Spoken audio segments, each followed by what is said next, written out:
মানুষের যেটা জনমত এবং জনমত বোঝার জন্য আমাদের তখন সোশ্যাল মিডিয়া ছিল, সেই অনুযায়ী আমাদের কর্মসূচিটা নিতে হবে।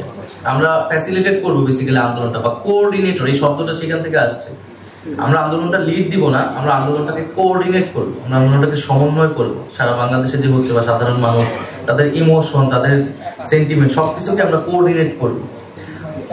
তো সেই জায়গা থেকেই এই চিন্তাগুলো আমাদের মাথায় প্রথম থেকে ছিল, শুরু থেকে ছিল। আমরা চেষ্টা করছি আন্দোলনের সময় এই জিনিসগুলোকে ধরে রাখার।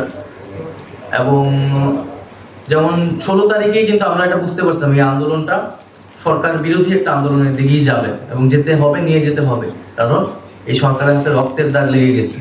সেদিন 6 জন মানুষ মারা গেছে, এবং তার আগের দিন ঢাকা বিশ্ববিদ্যালয়ের মেয়েদেরকে হামলা করা হয়েছে। এবং 9 দফা সাজানো হয়, 9 দফার ভিতরে 1 দফার মেসেজটা ছিল।